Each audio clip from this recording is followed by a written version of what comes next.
તો ખેડ મિત્રો આ છે આપણો એગ્રો રેડી મળી આગળ સફેદ ડુંગળીના કેવા બજાર ભાવ છે। આ વકલ તમે જોઈ રહ્યા છો 272 રૂપિયા આવ્યા છે। સારા ભાવ છે। આજે વકલ તમે જોશો તો અમુક 400 સુધી ગયા છે અને અમુકના 200 300 એવી એવરેજ છે। આગળ જોતા રહીશું। આગળ બીજો વકલ જોઈએ આપણે હવે 278 રૂપિયા આ પ્રમાણે ક્વોલિટી પ્રમાણે આવ્યા છે। ખેડ મિત્રો રોજ આપણે બને એટલી તમને કોશિશ કરશું કે વિડીયો રોજ મળતો રહે અને તમને બજાર ભાવની અપડેટ મળતી રહે। પછી તમે અત્યારે ડુંગળી બનાવી પાસતરી હોય તમારા જે પ્રશ્નનું પણ આગળ પાછળ આપણું સોલ્યુશન આવશે બજાર ભાવ પછી। તો ખેડ મિત્રો 284માં વકલ વેચાણેલો છે। આ પ્રમાણે ક્વોલિટી હતી જોઈ લો તમે વિડીયોમાં। બાકી આપણે મોવા તો ન જોઈએ કે મોવા પડે છે આગું આપણે રહી છીએ તળાજા ખેડૂત મિત્રો પણ આપણે જે અપડેટ મળે છે એ તમારી સુધી પહોંચાડતા રહી। કાલે આપણે જે એક વિડીયો આપ્યો હતો ખેડૂતના રિવ્યૂ અમારા અહીંના લોકલના રેડી। હવે આ જો આ વકલ છે 273 રૂપિયા આવ્યા છે। ક્વોલિટી આ ટાઈપની હતી રેડી। 273 રૂપિયા ક્યાં છે ડુંગળીના આમ જોઈએ તો લાંબા ગાળે સફેદમાં પણ સુધારો ન કહેવાય। એવરેજ ભાવ 250 થી 300 મને દેખાય છે બધા ખેડૂતને આવે છે 250 300। બાકી કોકને સારો વકલ હોય એને 300 400 જે આવતા પણ બધાને આવતા નથી ખેડૂત મિત્રો। આ એક સમસ્યા છે। એ સમસ્યા તો આપણી રહેવાની છે કેમ કે સંગઠન નથી એટલા માટે। પછી વાત કરીએ તો 392 તમને કહેતો હતો ને ઊંચા ભાવ ટાઈપનું એ આ 392 વાળું છે ખેડૂત મિત્રો। આ વકલના 392 રૂપિયા આવ્યા છે। કેટલા 392 રૂપિયા રેડી। આ ક્વોલિટી તમે જોઈ શકો છો અને આ ટાઈપનો માલ હતો પણ આ 392 થી બધાને આવતા નથી પણ આપણને ખબર હોવી જોઈએ। પણ મારું કામ છે મારે તમને અહીંથી બતાવવું પડે। આના 282 આવ્યા છે રેડી। મેં તમને કીધું 250 થી લઈને 300ની વચ્ચે બધાને ભાવ આવે છે રેડી।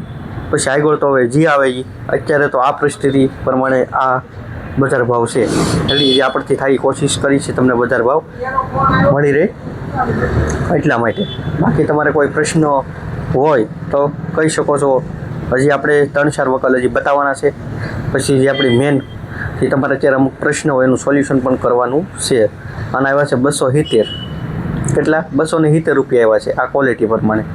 તો 270 આમ જોઈએ તો ઉત્પાદન આ વર્ષે ઓછું છે તો તમને કેમ લાગે છે તમે કહેશો કે આ ઉત્પાદન ઓછું છે તો 270 ઓછા ભાવ કે મને ખબર છે પણ એ આપણે હાથમાં નથી। આપણે જે આપણી માહિતીથી તમને શેર કરી છે આગળના વકલ આપણે બતાવીએ એમાં કેવા ભાવ આવ્યા છે 278 રૂપિયા આવ્યા છે આમાં કેટલા 278 રૂપિયા। તો ડુંગળીના ભાવમાં જોઈએ તો સફેદમાં એટલી બધી કંઈ મતલબ આમ તેજી તો કંઈ વર્તાતી નથી। 250 થી 300ની વચ્ચે આવે છે। કોકને 270 આવે કોકને 272 આવે આના 278 આવ્યા છે। એ રીતે આગળ હજી એક આપણે વકલ જોઈ લઈ તો આપણને ખબર પડે। હવે હું એવરેજ બેઠો છું આના ફીટ 300 આવ્યા છે તો 300 આના આવ્યા છે તો એ પ્રમાણે આ પણ સારું ન ગણાય તમે કહેશો નો જ ગણાય ને એમ। બાકી હવે લગભગ વકલ રહેતો નથી આ 300 રૂપિયાવાળો હતો। હવે તમારે કોઈ પ્રશ્ન હોય એનું સોલ્યુશન આપણે આગળ વિડીયોના માધ્યમથી આપીએ। વિડીયો જોવા વિનંતી ખેડ મિત્રો ચેનલને સબસ્ક્રાઈબ કરવાનું ભૂલવાનું નથી। ખેડ મિત્રો તમે આગળ જે સફેદ ડુંગળી બજાર ભાવ જોઈ ક્યાં હતા મોવાના હતા। હું ક્યાં રહું છું હું રહું છું તળાજા નડી। જે અપડેટ હતી મેં તમને આપી જે વકલના ફોટા આવ્યા હતા હજી 9 થી 10 એ પ્રમાણે ભાવ પડ્યો છે। 392 ઊંચો ભાવ છે પણ એ ભાવ ગણાય ન ગણાય રેડી। સારો ભાવ અત્યારે કેમ કે પહેલે પ્રથમ તો શું સમસ્યા છે મેન કે ઉત્પાદન ઘટી ગયું છે।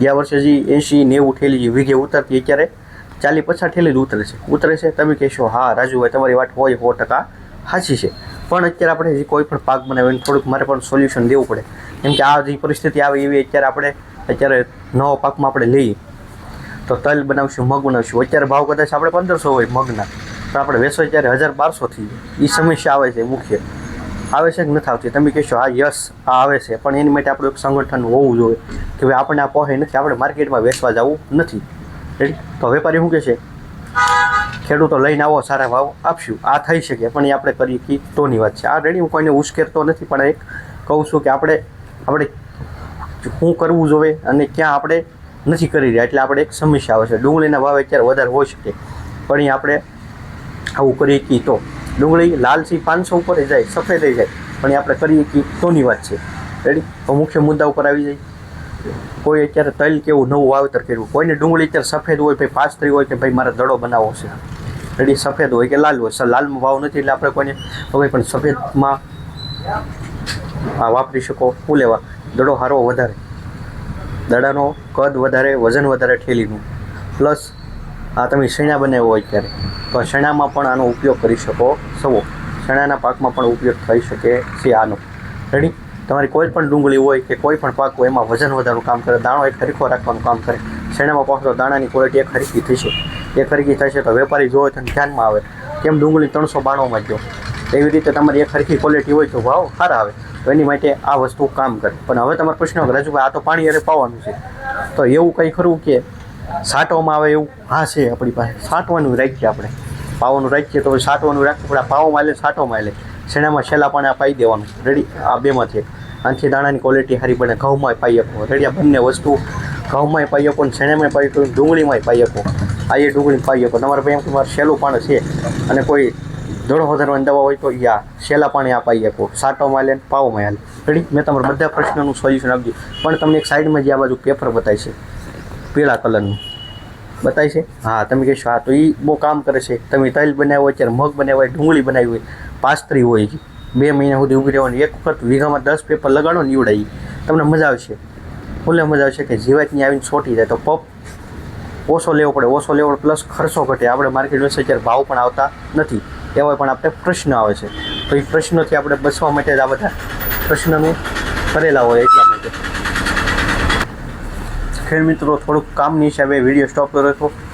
તો પેપર લગાડો એવડાવી તમારે ઘણો ફાયદો થશે. ખર્ચો ઘટાડવા માંગી છે પણ માર્કેટમાં વ્યવસાય જાય ત્યારે આપણને ભાવ પૂરા મળતા નથી.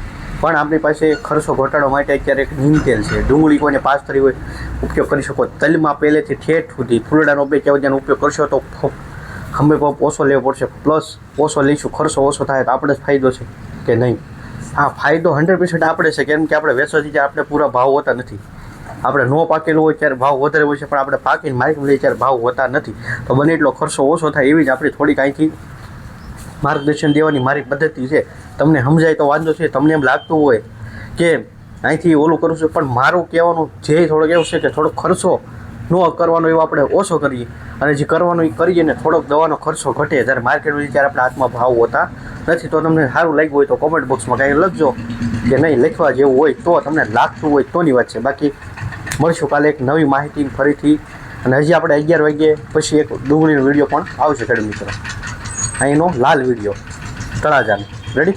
બાકી કોઈ સમસ્યા હોય તો કોમેન્ટ બોક્સમાં લખી શકો છો. બાકી એવો કોઈ સમસ્યા છે એવું મને લાગતું નથી ખેડૂત મિત્રો. તમને એમ લાગતું હોય રેડી? એડ્રેસ આપણું તળાજા માર્કેટ યાર્ડ જે આવેલ છે અને સામું જ આપણી એગ્રોની દુકાન છે. તળાજા આપણી દુકાન આવેલી છે. બાકી કોઈ સમસ્યા હોય તો લખજો. મળી કાલે નવા વિડીયો સાથે ખેડૂત મિત્રો.